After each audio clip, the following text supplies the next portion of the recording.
Welcome to another episode of On The Watch, where we don't let our fandom get in the way of our honest criticism. I'm Maz, and this is my co-host, the Goose to my Nick Fury, the Goose to my Carol Danvers, the Maria Rambeau to my Carol Danvers, my brother Pej. I just like to say we kept intense eye contact and I really liked it. It was awesome, right? Yeah, and I like to say, hey buddy. Friend? Partner?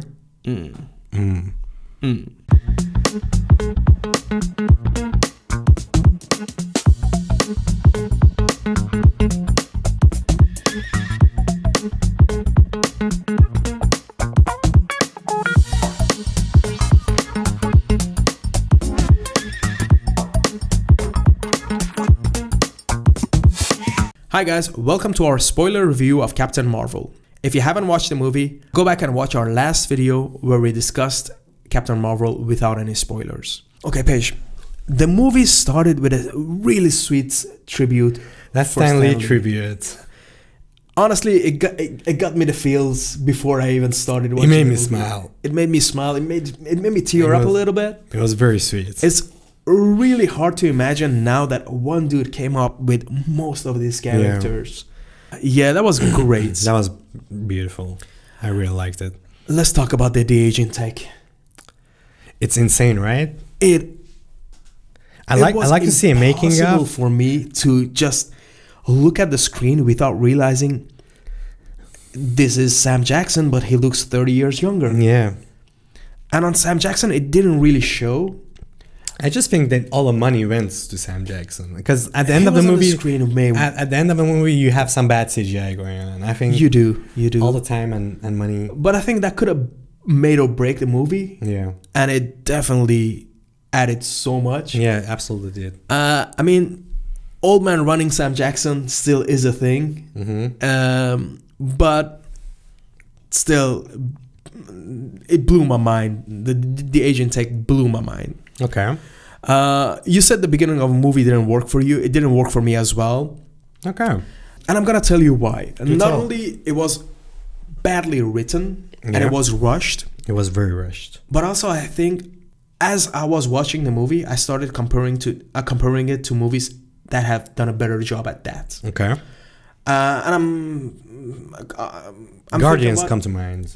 Guardians comes to mind. But also, you cannot talk about memory loss movie without thinking about movies that have done a better job at that subject matter. I'm talking about Jason Bourne and the Bourne trilogy. I'm talking about Memento. Okay, Memento is an indie movie. They don't have enough budget for action, so they spend more time on character. Let's give it that. The first Bourne movie is definitely a blockbuster movie. And the majority of the first half of the movie is him struggling with his memory loss and finding where he came from, what he did, who he used to be. Yeah. And I think on a character level, on just the story around him and people around him, they did a better job in that movie than this one. And where it fell flat for me in this one is they spent so much time doing exposition, especially by Jude Law, who is a great actor. Yeah. But I wish I could have seen more instead of heard more. Okay. You touched upon her being a rebel, and I think they touched upon that later on in the movie. But what I struggled the most with is how many times they said, "Oh, you don't remember where you came from, and I gave you this, and I gave you that," and that's instead of world building, they just told you what you should have known to be able to watch the rest of the movie. That could have been done in a crawl. That could have been done in just text before the movie. That could have been, even that, if you want to do exposition, that could have been done in so many more interesting ways. Yeah. That's what I meant by the nature of the kind of story that it is. And a lot of your flaws come from that. When you use amnesia as a plot device, it comes with a whole bag of worms. It does. And I feel like it gets repetitive, that she doesn't remember anything. And but I feel like they pulled it off towards the end of the movie. It's just the clunky start of the movie where they have to tell you mostly who she is. And yeah, and the dialogue is really rough. So yeah, amnesia as a plot device maybe wasn't the best choice for and the origin movie, or the movie should have been somewhat longer for my taste to establish everything a little bit better, To be able to flesh everything around her. to have the time to show up things and Okay, less that's fair. telling. The movie touches up on some themes that I've picked up that I'm not sure if they are on purpose or it's just something I'm picking up on. But I do pick up on some bad parenting going on, and mostly from Jude Law and what was that computer called? The Supreme Intelligence. The Supreme Intelligence. The Supreme Intelligence is an overbearing, degrading mother of some sort. Mother? And she's trying to, because she keeps saying Marvel. Yeah. But the things that are coming out of her mouth are, she's somebody who wants to keep her daughter down. And there is sort of a competing quality to it. It reminds me a lot of Tangled, the mother-daughter relationship in that movie, where the mother keeps putting her in her place, or not even in her place, below her place, and telling her what she can't be, and there's a sort of competing nature to her. She doesn't let her reach her full potential. And then you have Jude Law that is trying to push her towards what he thinks she should be as her full potential, which basically means that Jude Law sort of wants to make a man out of her.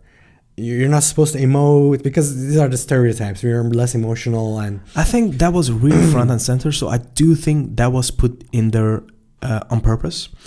Jude Law at one point in the movie specifically said, "My blood runs through your veins." Yeah. So this is as much as a father figure as you could have. But they're surrogate parents because she does have normal parents. Biological parents, which she mentions that were not good people. Yeah. But these surrogate parents weren't good parents either. And there's a lot of her struggles come from those parenthoods, and realizing. And I love the way she comes into her own and stands up against her parents. I'd have to agree with you here. Now, when you first said this movie talks about bad parenting, Yeah, I thought you were gonna bring up Mario Rambeau. Oh, that moment. Yeah, like First of all, great character. She's a great character. She brings a lot of emotionality and humanity to the movie. She's a great friend. Yeah. She's a great soldier, and mind-bogglingly, at one point, she says, "Hey, I'm gonna leave my daughter to go to outer space with a tech that I'm not sure of if it's gonna work or not. It doesn't make any sense. To fight aliens who technologically are far more advanced than we are." She actually says these words in the movie, and yet leaves her daughter behind. Mm-hmm. That's bad parenting. She literally just abandons her child. She does. And that is the weirdest decision, and that is a decision purely made for the plot. Exactly. I'd have to say, her plan B sounded so much better. Just stay home with your kid, watch Fresh Prince. Yeah, exactly. I mean, sounds great. That's what I think any parent would do. Of course. And I don't know. It just didn't. Maybe we're wrong. I don't know. But you're a parent. I am a parent. I would never leave my child, even if it means I can save Earth. If Earth is in danger, I want to be with my family. Yeah. I want to protect my kids. And that might be selfish of me. It's a big pill to swallow. It is a very big pill to swallow. And I think that's something that could have been done so much better. Mm-hmm. It could have been a learning moment if it was executed well enough for the kid. Yeah. But I don't think they took that amazing opportunity that they had to its best potential. Yeah. Also, from the overbearing mother standpoint, I really could not help but seeing the issues around God and religion. How so? The Cree is a culture where everything is built around the collective, Mm-hmm. doing something for the collective good. Mm-hmm. That's basically what religion is. Yeah, I guess I could see that. And the supreme intelligence is basically their God who tells them what to do. Yeah. Now, that's open for interpretation. And some people, some governments, use religion to take advantage of their people to do their dirty bidding. Yeah. And I feel like that was so clear to me, and I'm glad they tackled it. I'm glad they didn't go too far in it, Okay. because it could have been really preachy after a while. Yeah, it's funny we have two different interpretations of the same thing. Well, I think all films and all art is subjective, Yeah, I guess. and it speaks to you in different ways. But I really liked what you saw in it, and I really liked the God and religion discussion that it brought to the table for me. Mm-hmm. What did you think about the twist? I really liked the twist. It was telegraphed from the beginning of a movie. From the beginning of a movie, I one had a side hard of time. it was there's two Exactly. sides to the twist. Exactly. From the beginning of the movie, I had no doubt that Jude Law was going to end up being the bad guy. Absolutely. And But the I think scrolls being and I think they wanted that to be telegraphed. Maybe, so the yeah, bigger absolutely. twist wouldn't be as telegraphed. yeah, I think so too. All Kree were bad, and the scrolls we saw in the movie were good. Good. Yeah, mostly. Yeah, they were all good. And I loved how Ben Mendelsohn handled it. That was pretty great. That is one of the things that comes back in the movie, and I hated it in the beginning how funny they were trying to be. Yeah, And but loose, it made sense. But it made sense later on because these are not some badass villains. No, they're dads, they're moms, they're families. They're trying to save their own people. Exactly. And that's where the discussion of war came in. I felt as well. I felt at first they were trying to be forced. They were forcing them to be likable, and I didn't understand why. Why is this necessary? Mm-hmm. And later on, I realized because these are just some likable people. True. And these are not even the villain of this But movie, and they make a lot of sense. Yeah, exactly. And that's where the war discussion came into the table. Mm-hmm. In every war, both sides think they're right, and they're fighting for the right cause, and they're doing the right thing, and both hands do get their hands dirty. Yeah. And eventually, the winners are gonna dictate what's gonna go in the history books. So the losers are always gonna be named terrorist, criminal, rebels. And I think the twist made sure you understood that both sides have families, things they have to fight for, things they believe in. And the winners are not always the good guys. Good guys don't always win. The twist brought up a plot hole that I came up with later after seeing the movie. Shoot. What the hell happened to Ben Mendelsohn's character? The real one, the human version. Did they just kill him? I think Because Sam Jackson got his job at the end. He got a promotion. he did get So what happened to Ben Mendelsohn? Well, he did get a promotion, but nobody said it's his job. Yeah, but what happened to Ben? It's a little weird of them just not showing that character ever. Okay, honestly, I haven't thought about it yet. So this is the first time I actually Do you hear understand this. what I mean? I do understand what you mean. Now, if I have to think about it logically, he's the big boss, right? Big bosses usually don't appear in the field. Okay, I So guess. he could just be But at his desk doing regular boss stuff. Just on basic movie wise, I feel like it would have been a little bit better if they just showed him at the end. Okay, no, I agree. So it I doesn't agree with stand that. out so badly that to me that these are good people, but there's a chance they might have killed Ben Mendelsohn's character and took over his personality. Yeah, but also the scroll version of Ben Mendelsohn said like, "Yeah, I got my hands as dirty as you."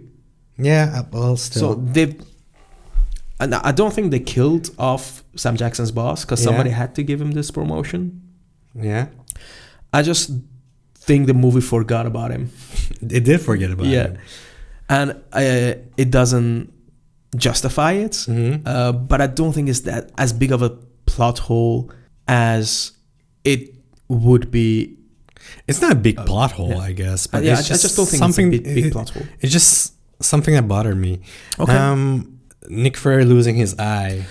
That was stupid. I loved it. That was stupid. Are you serious? I loved it. First of all, we gotta talk about Goose, the cat. Goose the cat. Goose experienced in G-Force is life. That was adorable. So funny. Sam Jackson's first encounter with Goose, Yeah. where he was just dying because of his adorableness. What did the aliens call Goose? Flirkin. Flirkin. The Flirkin joke did not work for me until it did. Yeah. It just didn't work until it did. Also, like, I don't think how Nick Fury lost his eye was necessarily stupid. I think how he handled it was pretty stupid. Like, How? Just not comment on it. He did comment on it. No, like, it's like, yeah, I'm not gonna be angry at the cat. He just caused me my eye. No, they just skipped over the. At first, he thought it was just an infection, and then they showed the aftermath of him just having to pick out an eye. They just didn't show him being sad about it, and he was having a moment. But then directly, the guy was like, "Oh, we heard you lost your eye because you were fighting off the Kree, and it was a giant battle." And he was like, "I can neither confirm nor deny the facts." You know what I mean? He was like, it came with a cool story, so he just went with it. Also, I loved it. In previous movies, Nick Fury has stated that last time I trusted somebody, I lost an eye. Yeah. What caused him not to trust Goose again? I don't know. Definitely there's a lot of major retconning going on in all of the Marvel Cinematic Universe, but honestly, I need a movie where they show where the bad blood between Nick Fury and Goose came into place. Man. I really like that reveal. And also there's retconning probably of how the Avengers came to be and Shield. Like Shield. in the beginning of Iron Man, they didn't have a name for Shield. Yeah. Yeah. I don't remember that well, so I don't know. But like Agent Coulson went to Pepper Potts and he always said the full name. Yeah. And he kept on saying, "Yeah, we're still working on the name." Well, don't you think they could have been working. It might have been a just working title, even in this movie, Captain Marvel. It's just a working title. Yeah, Shield. but at the end of the Iron Man movie, they said, "Yeah, we're just gonna call it Shield." Okay, but don't you? If it's like that, which I don't remember, and don't you think it's a retcon for the better? It's way more poetic. It might be, but also they didn't need to do this. I liked it. It sort of hit emotional beat for me. Yeah, maybe I might be just nitpicking. Now, what I did like though is how the name Avengers came to be. Absolutely, I really loved it. Mm-hmm. I really loved it. And the thing that really impressed me the most is when the Skrulls got a hold of Captain Marvel. Yeah, and they tried to read her memory. That was some cool take. That was some cool take. The way it was done, it was cool. The way Ben Mendelsohn's character was talking to Captain Marvel when she was memorizing, when she was to focus on different things. When she was focusing on her memories, and how she should have focused on different things. I think that was done beautifully. That was very nice. That was awesome. That was very nice. And one thing I didn't like, but I guess again, it's an origin movie set before a certain time. And the focus on the Tesseract. I'm so done with the stones.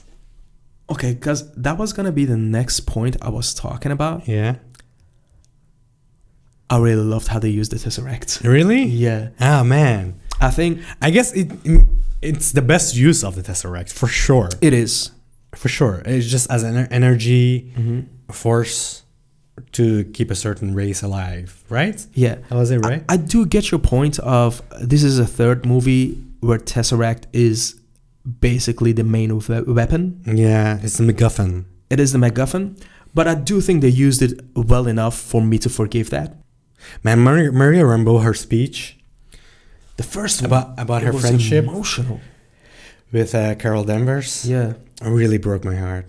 It was some acting on that woman. Yeah, like right out of the gates. This is the first scene we're seeing. I was instantly connected to her. Yeah, it was really good.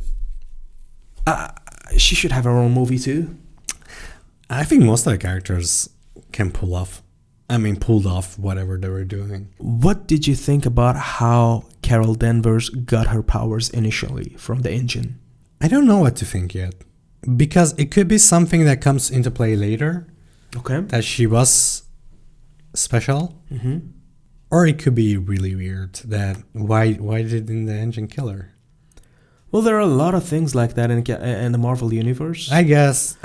But she did a noble thing. She did the right thing when she decided to blow up the engine. I guess it's the same as Spider-Man getting bit by a radioactive spider. Or the Hulk hitting some rays and becoming the Hulk. True.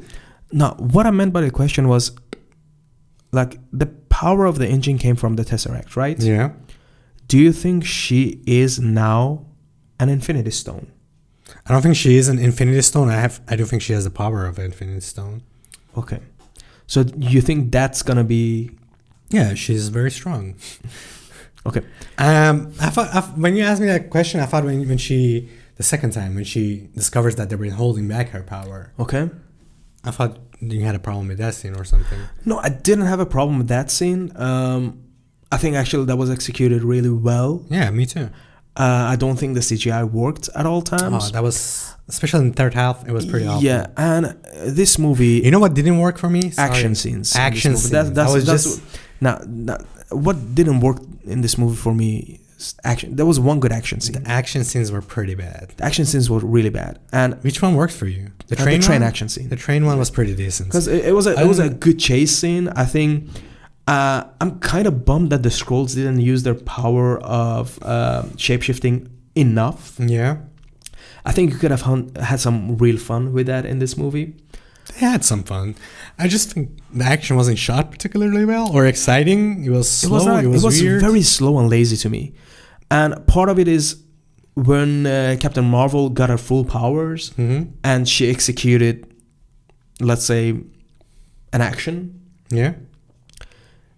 Then she always took a moment to realize what she did. I didn't have problem by that. I don't have. I really had a problem with that. No, she's discovering her full potential. I know, and you know, the first time, the second time, sure. I don't think that's the problem with action. I think the action in general is just not well done. Okay, it's not just that one scene. I agree. The action was the weakest point of this movie. Very weak. That's what I also. The action was the weakest part of this movie. A little phase one-ish, you know. It's like it is like they're trying to find their footing. Well, I think like by this point they should know how. Well, the thing is, execute a perfect origin movie. I agree, but also the two directors they got for this movie were first-time Marvel directors. Yeah. They come from an indie world, so I get how they don't know how to do action on that level that well. But I've heard Marvel sort of takes over the action parts. Well, I don't know about that. That they take over. But yeah, they tell directors, don't worry, we got this. Yeah. And, but yeah, the action was definitely the weakest part of this movie. Yeah. Other than that, do you have anything else to add? Well, we have to talk about the post-credit scenes. The first one, probably one of my favorites. Pretty cool. The second one, couldn't be worse. Yeah, I didn't get the necessity of Goose throwing up the Tesseract. I did like... But I don't get it. But when does that play? What do you mean? At what time is that Goose throws up the Tesseract? It's before Thanos comes, right? It's before Thanos comes, yeah. But didn't you get the feeling of this was after the snap, the way he was shot? Because Nick Fury wasn't around? Nobody was around. Well, I mean... It reminded me of that, the post-credit scene from Ant-Man and the Wasp. Okay. Which, you know, a lot of abandoned places. And no, I haven't thought of it that way, but I understand where you're coming from. It was a little confusing, and I was like, "Wait a minute, Thanos already has the stone." So no, I thought Nick Fury is just taking a break, having lunch. It was a little stupid. And what stood out the most to me, because we had to watch all of the credits to all of it to watch that one little scene. It was about 50 different visual effects companies working on this movie. Well, that's every Marvel movie. Yeah, it's the first time I noticed how many. Yeah. I always thought it was done by 2 or 3. Literally 50. Like, these movies are Pixar movies, basically. They are. With some live action in them. That is true. Let's talk about the main post-credit scene. Go ahead. You got Captain America being just destroyed emotionally by the things that happened in Infinity War. Yeah. The aftermath. Yeah. He's sitting in a room with Black Widow, War Machine, Bruce Banner, and they all notice that Nick Fury's pager stopped working. Yeah. They wander around, they try to fix it, they don't get anywhere, and then Captain Marvel is standing right behind them. Now, it's a hard task to sneak up on Steve Rogers or Black Widow, for what it's worth. I did think about that as well. I was like, she just snuck in her? Yeah. She pulled a Batman on them. She did pull a Batman on them. And she's really worried and asks, what happened to Fury? Yeah. I wish I could see Endgame right now. Me too. I'm quite excited about Endgame. But yeah, this is one of the best post-credit scenes I've seen in the Marvel universe so far. Definitely. Sort of wish it was the other way around, no? I guess I get why they do it this way, though. They want you to watch the whole credits, but they don't. They know a lot of people don't watch the whole credits, so they have to put the best end credits scene first, in the middle, and then the lesser of the two at the end, because to reward the people who do watch the credits a little bit, but also being it's gonna get missed by 90% of your audience. True. They shouldn't miss that much. Okay, now next movie is gonna be Endgame. What are your expectations, Paige? High. Very high. Okay. Do you think they're gonna start right after Infinity War, or do you think some time has been passed by? I think it's gonna start where we have seen in the trailers and this post-credit scene, somewhere around that time. Okay. Which I think some time has passed. Okay. I think I don't know exactly how long, but I think some time has passed. But it's not gonna be years, right? It could be maybe 1 or 2. Okay, because I thought it's because things are set up back again. It takes a while to reestablish things. True. I really thought it was gonna be days, maybe a week later. Could be. I don't know. That's the vibe I got from the trailers and also from the post-credit scene right now. Okay. Now, the movie is gonna be released next month. Yeah. My expectations are really high. The Russo brothers have said that people might think Infinity War is the better movie between the two. Have they? Yeah. Now, I don't think that's going to get me worried, because I think that's them trying to manage expectations. Could be. More than it is them stating a fact. They did that in the last movie as well. Yeah. But yeah, I'm really looking forward to I think how they're going to get back. If there's anybody who can pull this kind of movie off, is the Russo brothers. Yeah, that is true. That is true. Marvel also hasn't released their slate in Phase 4. And they said they're going to release it after Spider-Man Far From Home. Yeah. So that movie is going to have major spoilers. Major impact on the universe. Yeah. As is. I have a couple of theories. And much more than I even initially thought so. Yeah. Now, I don't think we can talk about theories without... No, but I have some. Maybe spoiling stuff. So maybe we could make a separate video about our theories going forward in the Marvel Universe. We'll think about that. So this wraps up our spoiler review of Captain Marvel. We would like this to become a safe discussion. So please like, comment, subscribe, and tell your friends. Any feedback is welcome. Just help us get better. Thank you, and see you next week.